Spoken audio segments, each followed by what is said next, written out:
Hello and welcome to episode 2 of the AspieCast. AspieCast@gmail.com is the email address if you'd like to send suggestions or experiences, issues that you're facing as an Aspie. This podcast is all about exploring what it's like to have to go through Asperger's, some of the real world experiences that maybe don't get discussed. We, as ESPYs, know that we face a lot of stuff, but a goal that I have is to expose the experiences and the issues that I've had to surmount and overcome in order to hopefully uh, share that things are not as bad as could be. Even though a lot of my experiences have been very devastating mentally, sometimes when I hear that other people have been through it and come out okay, that helps me. And so I'm hoping that other people that may have had similar experiences across all realms of life experience and interaction with other people, I'm hoping that other folks can hear the kind of things that I've gone through, and maybe that triggers some thoughts about what they've gone through, and we maybe have some discussions and emails that come in, and people can share how they've handled and overcome certain things. In this episode, I want to talk about the fact that people who I try to make friends with eventually stop wanting to be around me. And this is something that I absolutely never understood, ever, and it was happening from elementary school onward. And by onward, I mean junior high school, college, first job, second job, third job. Um, and the issue is that once you get into your 30s, and this stuff has become a pattern where you make friends and then they seem to want to be your friend, and then at some point they get a sour look on their face and don't really want to, continue talking to you or being around you or whatever types of things that friends might do. In elementary school or junior high or high school, that could be as simple as people not wanting to sit next to you during lunch hour and eat lunch next to you because maybe they talk to you and they don't like it. Now, I have no clue, or I had no clue, and I still don't have a complete clue as to why folks did not want to be around me after they got to know me. And the one thing I can say is that there were some people that did uh, stay around me, but a lot of the ones that did were people that were off in some way. Some might say, on the average, that they were losers because they didn't quite get everything that I think a lot of folks maybe assumed that would be known about standard operating procedure when it comes to interacting with the world. So when I say losers, I just mean that people that might be accused of being different and maybe called losers in the school world, elementary, junior high stuff. But I had the only friendships that I really had were with people that were not only off, but in some cases quite off, quite irrational thinking people um, that would imagine stuff. And anyway, um, basically, my whole pattern that I finally discovered, or finally realized was a pattern, maybe in my 30s, was that I would make friends with people that were pretty much normally capable social people that I wanted to be around, and then eventually they would not want to be around me. And so an example might be my very first friend that turned out to be a next door neighbor, same age as me. Uh, they moved in, the family moved in when I was 4.5 years old, and he was also 4.5. He's 2 months older than me, actually. And by the time fourth grade came around, so I would have been 8 or 9, only 4 years later, something was going on where he just started hanging out with other friends. Now, that's understandable because people, shift in their allegiances in school situations and want to be around somebody who's cool. But that was kind of for me. So, I mean, I think I understood what was going on. I think I understood that maybe he just wanted to, hang out with other people, expand his horizons. But again, I didn't really know why. I didn't know that there was something I was doing wrong. Then around fourth grade, middle of fourth grade, I shifted because my family moved. I shifted to a totally different school and made a good friend. But again, 2 years later, that friend, who had been inviting me to, let's say, his house for a birthday party, that friend stopped doing that, and I had no clue why. And how do you even deal with that? Because as in this case, 11-year-old, you don't necessarily have the skills to go up to somebody and say, hey, I'm really sorry. What did I do? Is there something I could do different? You just sort of sit there and wonder, why are you alone? And anyway, so that was like sixth grade. Then you go into junior high school. Another person that I thought I was friends with, for 6 months. In fact, somebody I had known for, I don't know, previous 3, 4 years in elementary school. Ended up, we hung out a little bit, and by hung out, I just mean maybe we ate lunch together. Then for some reason he doesn't want to be around me, and if we're walking from the classroom that we were both in the same class, he would he would make a point of going and walking on the other footpath or sidewalk to the next class, even though we were going the same direction.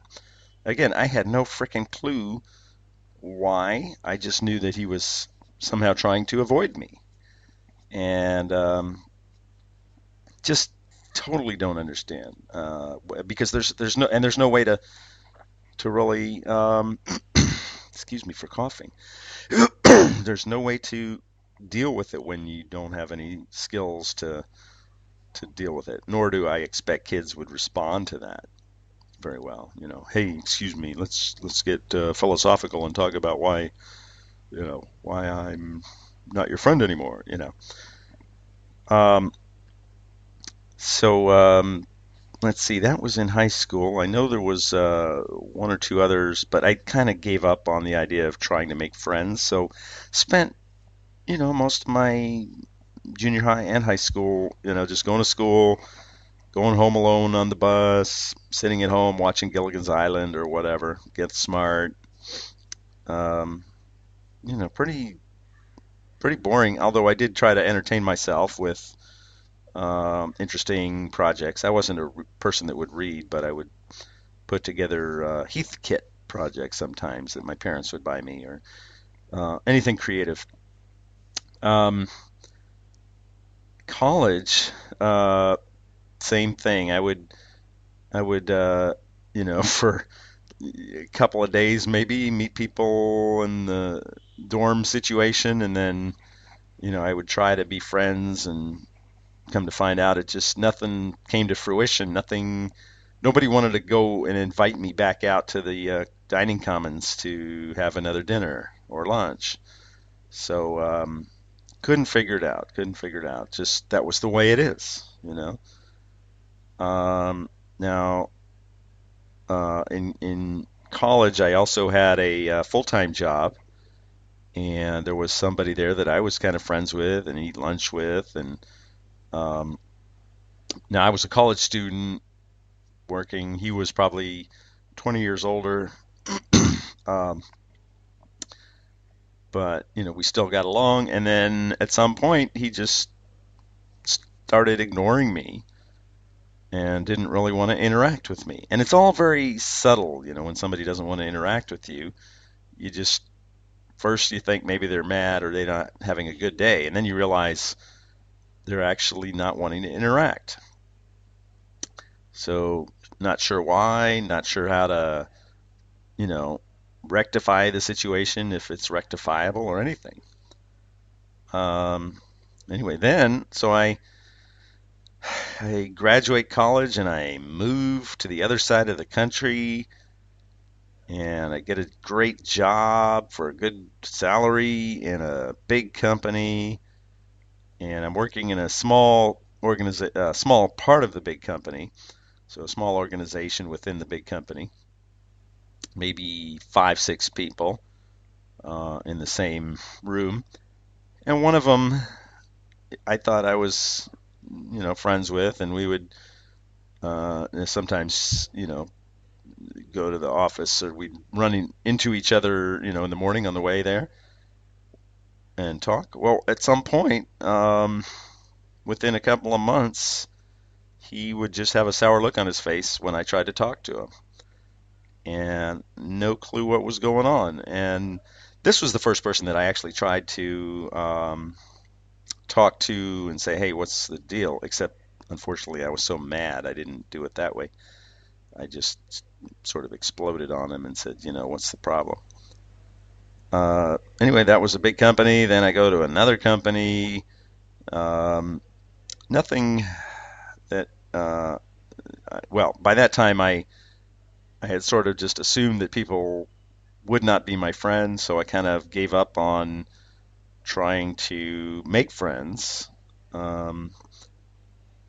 Still, made a little bit of friends, but had to keep people at arm's length because I didn't want to get that hurt and pain of discovering that they were going to start ignoring me or get a sour look on their face. Again, that was for another big company, and these are national telecommunications companies, actually. Um, the one thing that may have been slightly related, I don't know, a slight clue about why people didn't like me, and I don't know. The HR manager who does all the hiring in that office, um, the HR person, knew me, hired me, interviewed me, but she must have gotten some sort of impression of me as not knowing what to say, and that's kind of my problem also all the time, not really knowing what the right response is in any given situation. Anyways, she got drunk at a after work party on the patio, and I don't know if they were serving alcohol there. Maybe they were just serving wine, but she said something so devastating. She said, "Hi, Steve." And basically, I could tell she was trying to imitate me talking, and I think it was even more descriptive than that. Like telling me this is all I could say. I had no clue why she was saying that, but I just knew that it was one of the most profound, hurtful insults or commentaries of how I come across that I've probably ever had. And it was interesting that it was from an HR person who's supposed to be all buddy buddy with any employee, just because they're there to solve the problems, among other things. The the human resources problems, in addition to hiring. So that was just bizarre. But anyway, I left that job due to some really innovative work that I had done, and another smaller company wanted to hire me, and they did to carry a project forward that was related to an invention of mine. And that was great. But then that company got a little bigger, and I was able to have somebody that I got to hire, and he worked for me, and then he stopped talking to me after a while, and I had no clue, what was going on there. He didn't really say, and on top of that, I had no clue how to approach it. So, but this is somebody that I, sat in a cubicle 2 yards away from. So it's just very awkward because you don't know how to rectify it when somebody doesn't really want to talk to you anymore. There's no rule book for sure, and there's no pre-existing knowledge that I ever learned about how to try and say, what did I do wrong? Um, I'd love to hear if there's any Aspies or NTs, neurotypical folks out there that might have gone through this and know what would you say in that situation? Because it's a situation that sort of creeps up subtly and you don't really know it's happening until you realize there's a pattern here. This person is basically trying to avoid me. Anyway, very awkward, very painful. Then we hired another guy, and he sat 1 yard away from me in a cubicle, and he stopped talking to me. And again, I'm explaining it the way it felt. There's just no clue. I thought I was having smiley conversations with these people on the average workday, and yet they would basically just start ignoring me, and then, not bother to invite me to, let's say, a birthday party, but invite other people in the company, even though they supposedly worked for me and it was a sort of not direct work for, but more like I might have been a team lead. So it wasn't that they were trying to avoid me for reasons of inappropriate interaction between boss and employee. That wasn't there, because we were pretty lateral in the relationship there in the company hierarchy. So anyway, that was the same thing, and this was a startup company. It wasn't a big company, so that confused the hell out of me. So anyway, after all that, I ended up starting my own company, and I think a lot of Aspies may end up doing that, where they end up having to just work for themselves because of problems and frustrations or disconnects that they have in the typical company or organization. Um, so anyway, I did that, and then uh, I do technical work of many different types. Some of it's more theoretical than physical, but I also do physical types of things. By that I mean, let's say, network wiring or cabling or fixing things, but also things that have to do with planning and strategizing for online endeavors. Anyways, again, at one particular client place, which happened to be a restaurant, the bartender was friendly for maybe a month and then basically started ignoring me, and I didn't have any clue why. And the ignoring was almost just never wanting to even make eye contact, and that just totally confused me because I had no clue what I did. No clue. And the bartender wouldn't tell me. I guess maybe it's hard for some people to even tell you what's wrong. For me, I have no problem because I don't feel like I'm crossing any boundaries, even though I probably am when I tell people things, like, or try to discuss things like this. But I did actually try to discuss with the bartender one time. I said, what is the problem? And she absolutely didn't want to talk about it and gave me some really nasty, look, and didn't acknowledge that she didn't want to talk about it, but still very negative response. It's very hard for me to even think about it because it was just painful. It's it's the kind of thing that you want to not have to remember, because it's just one more in a huge line of people that you think are your friends, and then realizing you do something that makes them not want to be around you. I didn't say piss them off. I didn't say dislike you, but they just don't want to be around you, and they only want to deal with you if there's some work issue that forces them to.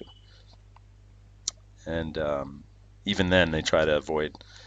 But that's just really scary. And I discovered also, though, maybe around the same time as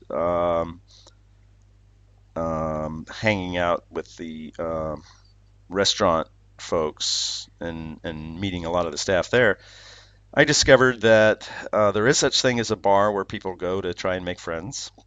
And I would do that. And partly a therapist had recommended that just as a way to get out and meet people. So I would do that. I would have maybe a glass of wine and feel like I was looking mature and smart and cool because I was drinking wine in a bar. And maybe it worked. I don't know. I would meet other people that drink wine. But I ended up making a really good friend, I thought. Somebody that would be there, and to the point where, he'd call me and say, "Hey, are you going there tonight?" And I'd be, "Yeah." So it was great. I felt like it was almost like being in a, maybe that's the way British pubs are or something like that, and people want to go hang out and talk and relax and feel good about themselves because they're having a good conversation with other people. And that was definitely the case for me. And yet, after 4 years, I think this friend also got sick of me, and I again don't know exactly what I was doing, but basically just stopped, calling and saying, "Hey, do you want to go out?" Or if I was there, not interacting with me too much. Very, very nice guy. Very, very nice guy. So it was, again, confusing. And I think all the other folks that I was trying to hang around were very nice people. And so it's really bizarre and in some cases hurtful when somebody you consider very nice doesn't like you. Um, Now, the only slightly close thing I can figure is uh, I did end up going to a therapist and getting into group therapy. And it had nothing to do with Asperger's because I never knew um, at that time about Asperger's, and I think a lot of the therapists didn't consider it or know about it fully. But anyway, in this group therapy setting, which was moderated by the therapist that I had been seeing, one of the participants did say, he says, "I don't like your personality." So that's great feedback. But what's interesting is I had no clue why. I didn't know what I was doing wrong. So basically, I guess the whole point I'm trying to make in this episode is uh, I think there was something going on, and it may have been my personality, my way of expressing myself, or maybe the sound of my voice. But whatever it was, when people were around it or around me for a sufficient period of time, and that period of time varied per person, even though I thought they were great and I wanted to hang around them, they would not want to be around me after some threshold, that they had reached. And so I am so curious what they were thinking and what they experienced because it sure wasn't my intent, and I had no intent to make anybody feel bad or not like me. So the question comes to me, what is this? There's something so intangible that I cannot see about myself. And again, I don't know if this is strictly Aspie related or not, but I believe so because Aspies, especially me at least, definitely much more direct and willing to say things that are controversial. And maybe some people get, freaked out. I just don't know. All I know is I have a very, very clear pattern, and that the people that I did sort of want to hang out with when I first met them, uh, who did sort of stick around me, in a lot of cases were people that were fairly off, and to the point where one guy, his whole thing in junior high school was I thought he could be a friend, and I would sort of hang out near him, like during the PE class, and just somebody to talk to. But he had this thing where he wanted to like throw rocks at people and hurt them. So he would do that to me, and I would just sit there and take it because I had no other friends to hang out with. So really bizarre, not good. And I think, of course, the overall result is you sort of give up on being able to make friends, and you end up saying, okay, I guess I don't want to go and try to make friends because it's just going to end up in somebody not wanting to hang out with me, and that is really quite devastating because you don't know why, and it just hurts. It just really hurts mentally. So you can avoid that hurt by trying not to make friends. But then what also hurts is that loneliness and sitting, at home and not knowing why you're sitting alone. In my case, that led to discovering that, I could actually go to a bar and try to make friends, and that led to worse things because it led to more and more drinking. And as I mentioned in a previous episode, I'm gonna be talking about drinking and Asperger's, alcohol addiction, specifically, which in my case resulted from trying to make friends in the bar situation, and not in a non-bar situation, I guess I would say. Um, Lots of good and a whole lot of bad comes from the bar stuff. And so the lots of good is probably what draws people there, but the whole lot of bad has to do with what alcohol can do to you in so many different ways. And I'll be covering that. But suffice to say, alcohol has really screwed me up. And at the same time, it had given me some degree of confidence to try and make friends. And um, that and I will go into some of the successes in a future episode. Um, but again, the successes are still quite marginal. I do make sure to keep people at arm's length. So end result, I don't have the solution. I just know that I'm still working on it. I'm in my 40s, and it's definitely hard to try and function in the work world, at least, um, when you do have these kinds of social hurdles that you don't even want to cross because you know that they're going to potentially hurt you mentally, make you sad, really depressed, etc. So, anyway, that's the scoop. That's my experience. Wondering if folks out there listening have also experienced people that they thought were friends, sort of just starting to ignore you and starting to avoid you, starting to try and hang out with other friends, even though you may have started out as real buddy buddy. If that's you, or if you've been on the other side of that and you've had to start ignoring somebody, let me know what you think is the reason, the causes, what kind of behaviors or what kind of talking or speaking about certain things, or even if it's just something as subtle as voice quality, intonation, lack of prosody, stuff like that. All right, I'll sign off for now, and please feel free to send your comments, suggestions, experiences, especially to AspieCast@gmail.com. AspieCast@gmail.com. All righty, signing off for now. Thanks so much for listening.